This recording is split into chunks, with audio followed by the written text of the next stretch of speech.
Sungguh suatu hal yang sangat luar biasa. Ya, Khosinuddin menuduh bahwa tak perlu sekolah tinggi-tinggi, cukup pesen ijazah palsu di UGM bisa menjadi presiden. Sungguh suatu hal yang sangat menghina institusi UGM dan juga kepada Pak Joko Widodo. Kenapa begitu cepat proses di Bareskrim dikejar, dikebut setelah ada laporan Saudara Joko Widodo di Polda Metro Jaya?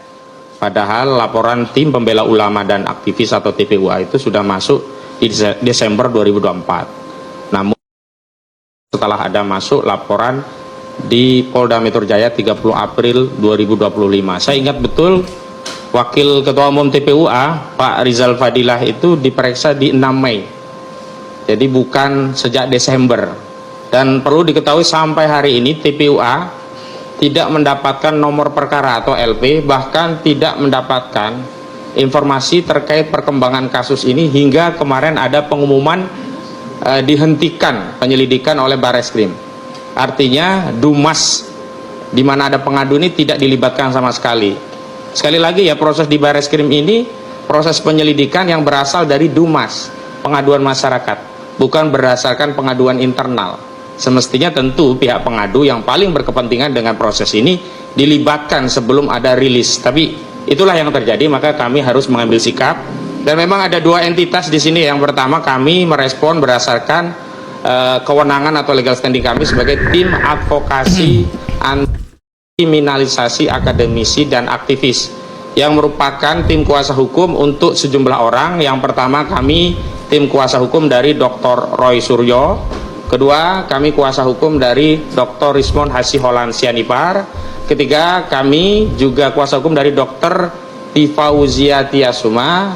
Selanjutnya kami juga kuasa hukum dari Bang Rizal Fadilah, termasuk kami kuasa hukum dari Kurnia Tri Royani dan Bang Egy Sujana. Jadi terlepas bahwa Kurnia Tri Royani ini advokat dan tim kami juga, karena dipersoalkan juga oleh Polda, tetap ini kami sebutkan ini bagian dari tim advokasi. Semestinya sesuai dengan undang-undang advokat, pihak Polda Metro Jaya tidak boleh memanggil advokat yang sedang menjalankan tugas dan profesinya kecuali melalui Dewan Kode Etik Advokat. Karena itu saya juga bertanya dan menghimbau kepada Perhimpunan Advokat Indonesia atau PERADI, di mana ketua umumnya juga Saudara Uto Hasibuan yang hari ini menjadi wakil dari Menteri Koordinator Bidang Hukum dan HAM ya kalau nggak salah ya, agar bisa juga mengklarifikasi ke penyidik, karena marwah advokat itu menjadi jatuh ketika ada persoalan yang terkait hukum, seorang advokat langsung dipanggil oleh polisi. Jadi tidak equal lagi, advokat justru berada seolah-olah subordinat dari polisi. Padahal kalau kita bicara tentang elemen penegak hukum, advokat pun diakui sebagai penegak hukum. Itu yang pertama ingin saya sampaikan. Yang kedua, kami melihat memang ada banyak pendapat dari tokoh, pengamat, ahli hukum, praktisi, bahkan masyarakat secara umum, dan saya pikir apa yang disuarakan oleh masyarakat itu sejalan dengan apa yang hari ini dialami atau dirasakan, atau suasana kebatinannya sama, yakni kita merasa kok hasil itu begitu cepat, dan memang seolah-olah hasil itu adalah bagian dari proses untuk melegitimasi suatu rencana.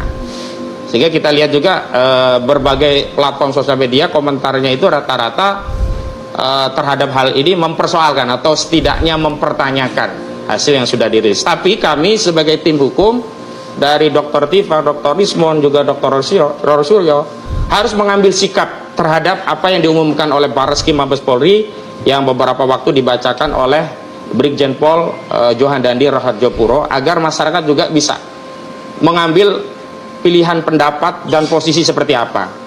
Karena hari ini memang kita tidak boleh mengambil sikap yang abu-abu, karena kebenaran yang hendak diungkap oleh klien kami, yakni Dr. Roy Suryo, Rismond dan yang lainnya, itu bukan ada apa yang dituduhkan itu sebagai mens rea atau niat jahat. Tidak ada niat jahat sama sekali.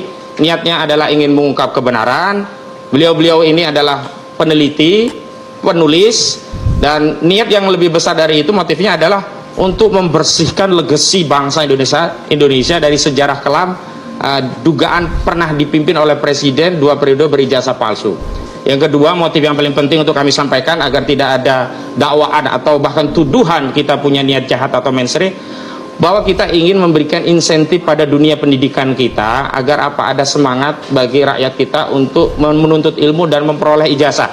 Jangan sampai seperti yang beredar di sosial media, ada anak kecil ya, anak SMP menyatakan, buat apa sekolah tinggi-tinggi kalau ijazah palsu pun bisa jadi presiden. Kalau mau jadi presiden pesan saja ke UGM. Ini kan tentu akan menjadikan dunia pendidikan kita tidak punya insentif untuk mendidik. Tidak. Itulah tadi pernyataan Khosinuddin yang menuduh bahwa tidak perlu kuliah, tidak perlu sekolah tinggi-tinggi, cukup pesan ijazah palsu saja bisa menjadi presiden. Pernyataan ini sungguh suatu hal yang sangat menghina kepada institusi UGM dan juga kepada Pak Joko Widodo selaku orang yang menjadi presiden RI dan juga pernah menjadi mahasiswa di UGM dan telah menempuh pendidikan dan telah mendapatkan ijazah yang asli. Namun demikian sepertinya daripada apa yang disampaikan oleh TPUA atau Khosinuddin mengatakan bahwa tak perlu sekolah tinggi-tinggi, cukup beli ijazah palsu dari UGM bisa menjadi presiden. Sungguh suatu sangat penghinaan yang luar biasa. Ini anaknya. Gunakan ijazah palsu aja bisa jadi presiden. Jadi buat apa capek-capek kuliah, mending datang aja ke UGM minta bikinkan ijazah palsu. Dan ini bapaknya. Buat apa sekolah tinggi-tinggi kalau ijazah palsu pun bisa jadi presiden. Kalau mau jadi presiden pesan saja ke UGM. Ya sana coba beli ijazah palsu ke UGM kalau bisa. Tapi pastikan ya, plus pengakuannya. Kalau sekedar ijazahnya lu bikin aja di Jalan Pramuka. Kalau pengakuannya itu belum tentu lu dapet.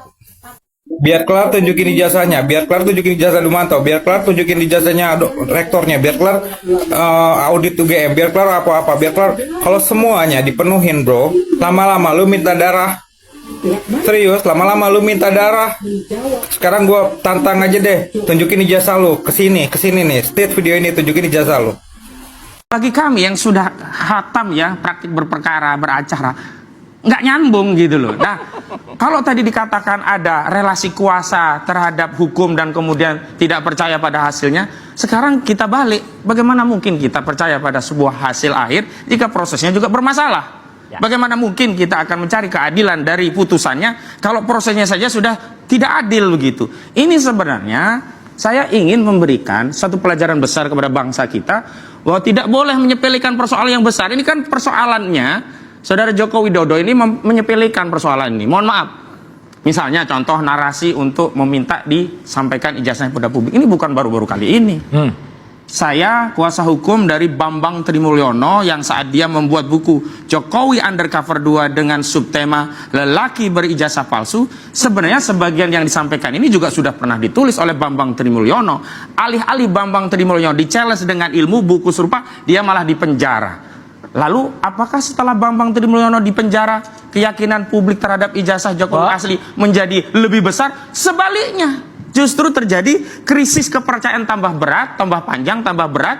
Karena itu kalau hari ini misalnya ingin mengulangi cara yang sama seperti Bambang Tri, misalnya ingin memenjarakan Roy Suryo, yang lainnya, lalu harapannya setelah itu publik yakin, oh iya ijazahnya asli. Buktinya apa? Itu Pak Roy dipenjara, keliru.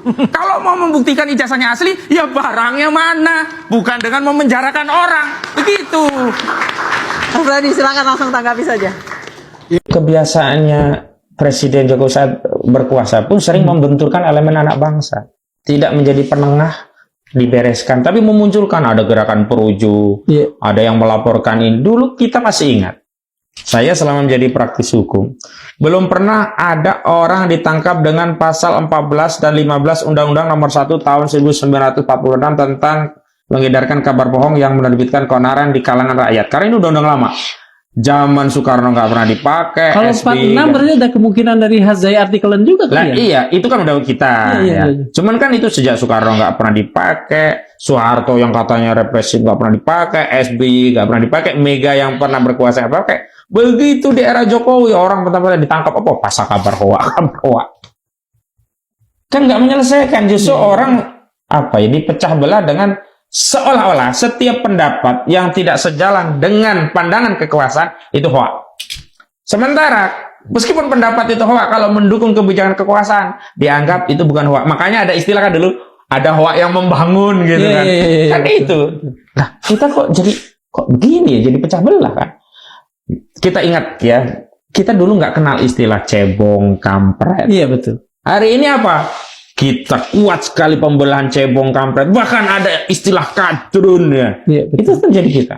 Jadi kekuasaan tidak menetralisir itu. Dan jangan salah Mas, masing-masing warga kadang-kadang suka mengidentifikasi lainnya. Iya. Itu kan jadi pembelahan itu. Iya. Ya, saya juga menyayangkan masyarakat hari ini juga mengasosiasi itu jadi menjadi legitimasi kan perpecahan itu. Iya. Harusnya kita sebagai anak bangsa, oke lah kemarin ada pendukung Prabowo, pendukung Anies, pendukung Jokowi, pendukung ini, pendukung itu. Tapi begitu selesai kontestasi ya sudah, kita anak bangsa bareng-bareng. Makanya kemarin ada semacam narasi pecah belah itu dengan dalih ya. Ini kan pemilih ini calon ini nih. Saya bilang begini. Udahlah, latar kita masing-masing lah pilihan kita. Cuman hari ini kan siapa yang berjuang untuk melawan kezaliman itu berarti mitra kita. Oke. Kalau dikorek-korek ya masing-masing ada catatan lah. Iya.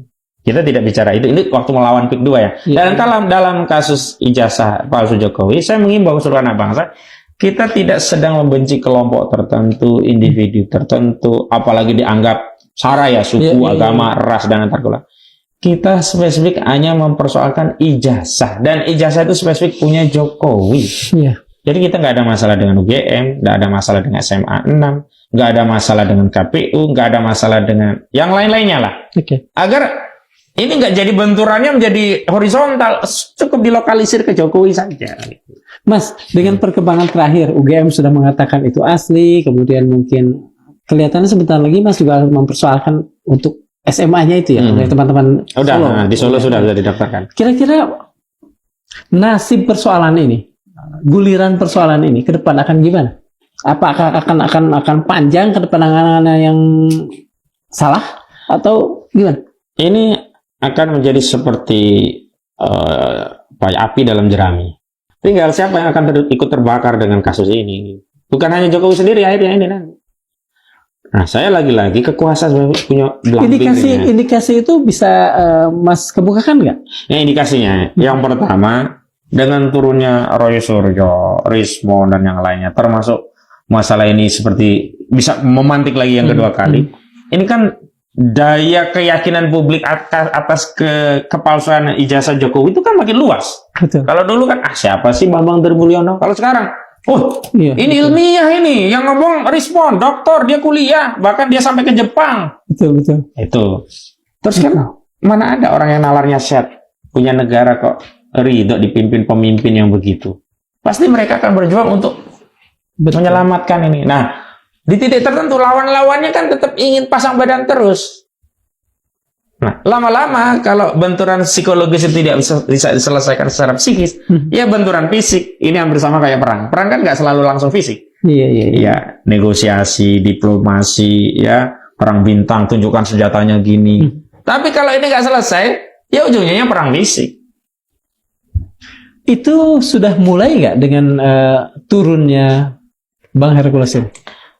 Itu kan pesan sebenarnya, kalian mundur. Kalau nggak, gua fisikin nih, kira-kira begitu. Tapi saya nggak tahu, masyarakat itu kan di titik ketika rasa marahnya sudah memuncak, kezaliman itu sudah makin pekat. Nah, kalau istilah saya, ini urat takut udah putus. Putus hilang.